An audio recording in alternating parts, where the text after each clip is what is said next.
Hey guys, it's Win10. Today I'm be putting up for download an island generator add-on. This add-on adds a function pack that will help you generate islands for SkyBlock or whatever you want to use this for. And this makes it really simple. It only requires you to set up one command, and there are also a few other commands that are optional, but I would recommend adding them, and I'll show you how to do this right now. So first let me show you how it works. So if I press this button, it generates an island for me. And it sets you to survival, it sets your spawn point, and it also adds this this is the island that it's going to generate it. So if you use this function pack, you don't have to make an island. It's already pre-made. It has a chest with water and lava, but I could also show you how to change the inventory so you have other things spawning here. And it also adds this an end portal frame. Whenever you step on this end portal frame, it will teleport you to your lobby, but you'll have to set up your own coordinates. I'll show you how to do that right now. So if I step on this, it teleports me back to wherever I set up my lobby or whatever coordinates you wanted to go to. So the first thing you want to do is set up a command block. So all you do is place on a command block wherever you want. This command block could be anywhere. Just pick a spot wherever you want to set up your commands, and once you place it down, set it to repeat, unconditional, and always active.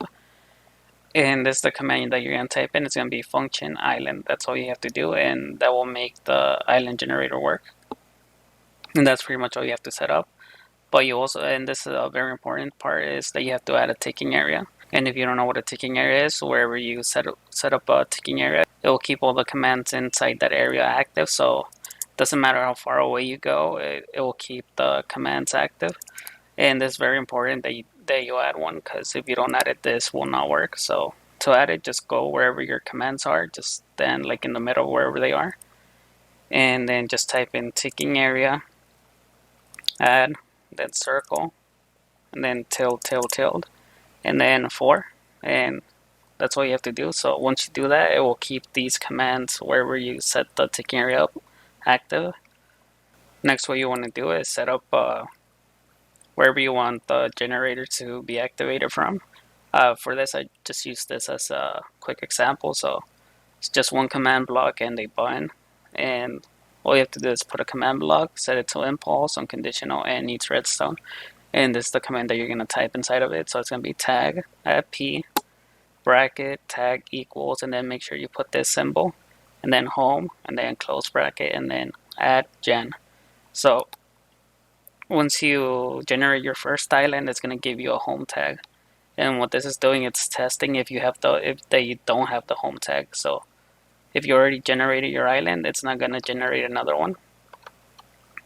So that's why you have to add this symbol. So it only activates if you don't have the home tag. So make sure you add that and type it in exactly how it is here. And if you want to give someone a new island for whatever reason, if it didn't generate correctly, or if they just want a brand new island, you can type in this command, and this will allow them to generate a new island. So it's going to be tag, and then their gamer tag. Mine would be Boney434445. So just type in their gamer tag. So it's tag, their gamer tag, and then remove, and then home. Once you remove the home tag from you or any other player, they'll be able to generate a new island. So if I press it again, it generates a brand new island in a different location, and it sets the spawn point here. And this is optional, but let me show you how to set up this end portal frame so you can return to your lobby or wherever you want. So right now in this world, I have it detecting below every player's feet if they step on an end portal frame, and if they do, it's going to teleport them to this location. And let me show you how to set this up. So what you want to do is set up another command block and set it up wherever you have that ticking area. So right now I just set it up right next to this one because it's where I set up the ticking area. And then you just place down a command block. And you set it to repeat, unconditional, and always active.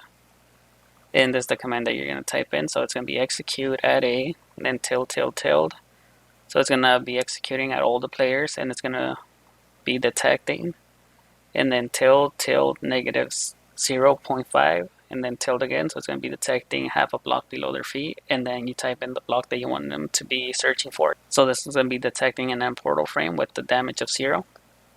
That's the one I added to all the islands. So whenever it detects that you're on top of an end portal frame, it's going to execute the next command, which is TP addis. So it's going to teleport the player that has the end portal frame below their feet. And then you put in your coordinates. This is going to be different for everyone because wherever you have your lobby or wherever you want to teleport them from. So for me, it's going to be here. So it's going to be 10,000, 79, and then 10,000. But wherever you want to set it up, you put your own coordinates here at the end. So these are my coordinates, but like I said, yours will be different. And that's what you have to do. So now whenever anybody steps on an end portal frame, it will teleport them to whatever coordinates you put in. This is optional, but since the generator sets your spawn at your island, whenever you go into the end dimension and go out, it will teleport you back to wherever your coordinates are. So I'll show you how to set up a way to go back to your island. And the first thing you want to do is set up some end portals, and the way you do this is you type in this command. So it's going to be SetBlock and then tilde -1 and then tilde again and then _portal. And that's all you do, and this will set an end portal right below your feet, and you can set up as many of these as you want. I just set down this small square. So if I wanted to go back to my island, all I will have to do is go inside of here, and it teleports me back to my island. But you also got to set up some other commands inside of the end dimension, and let me show you the commands. So once you're in the end dimension, you're going to have to set up 2 commands. Just make sure you do not place these commands inside of this area where the obsidian is, because anything inside of this area will get deleted. Gets deleted constantly, so do not place your commands here. So first you want to set up a command block and set it to repeat unconditional and always active, and this one's going to be game mode s add a, then bracket equals 30 and then close bracket. So make sure you type it in exactly like this.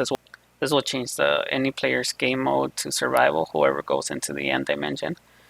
And then you want to add another command block going in this direction, and this one's going to be chain conditional and always active.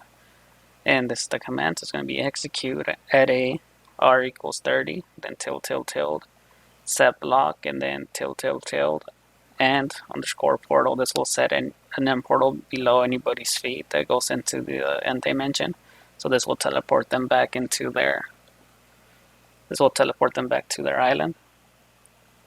And this is also optional, but if you want to add a 40 tick delay, this helps so it doesn't mess up the skies, so it doesn't turn dark. And that is pretty much all you have to set up. And if you have any questions, just let me know.